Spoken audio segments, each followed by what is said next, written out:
Court কাছারিতে আমরা দেখতে পাই অনেক সময় আমরা জমি ক্রয় করার পর আমাদের যে করণীয় সেই করণীয় সম্পর্কে আমরা ওয়াকিবহাল না থাকার কারণে আমাদের বিভিন্ন ধরনের প্রবলেম হয়। আমরা কি করি, আমরা জমিটা ক্রয় করার পর বাউন্ডারি দিয়ে কিংবা ঘর কিংবা অন্যান্য সবকিছু কি দিয়ে নিজেই ওখানে বসবাস করে থাকি, কিন্তু আমি যার কাছ থেকে ক্রয় করেছি তার নামে সরকারি রেকর্ডে যে তার নামে থেকে গেছে ওই রেকর্ড থেকে ওনার নাম কেটে দিয়ে আমার নিজের নামে স্থলাভিষিক্ত করা, যেটাকে আমরা নামজারি বলে থাকি। ওই নামজারিটা আমরা হেয়ালাইবনা কিংবা আমাদের বিভিন্ন ধরনের আজকে করব কাল করব এই ধরনের একটু অবহেলার কারণে আমরা নামজারি থেকে আমরা বিরত থাকি। মূলত এই ধরনের নামজারি থেকে বিরত থাকার কারণে অনেকগুলো প্রবলেমের সৃষ্টি হয়। দেখা যায় আমি যার থেকে ক্রয় করেছি ওই ভদ্রলোক সচরাচর দেখা যায় আর কি, অনেক সবাই মানে আপনার 100% এরকম বলে বলা যায় না।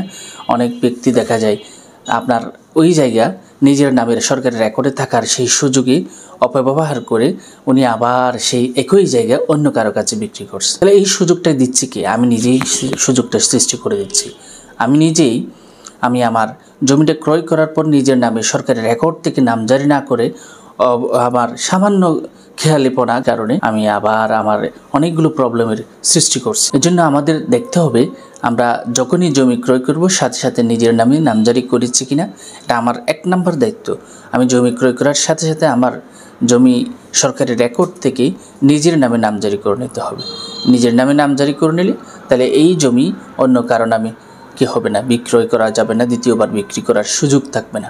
আরও দেখা যায় জমি ক্রয় করার পর আমি মনে করেন আমার দলিলে লেখা আছে 5টি দাগ, তাহলে আমি 5টি দাগকে আমার আপুস দখল দেওয়া হয়েছে আমাকে 3টি দাগ কিংবা 2টি দাগ, তাহলে আমি কি ওই 2টি দাগে আমি দখলে আছি।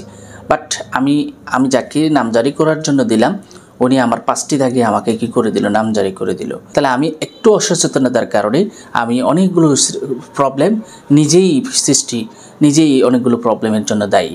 এই জন্য আসুন আমরা সবাই আইন বুঝি, আমরা সচেতন হই, আমরা অবশ্যই অবহেলা না করে যখনই জমি ক্রয় করব সাথে সাথে জমি আমার নিজের নামে নামজারি করে নেব। ধন্যবাদ সবাইকে।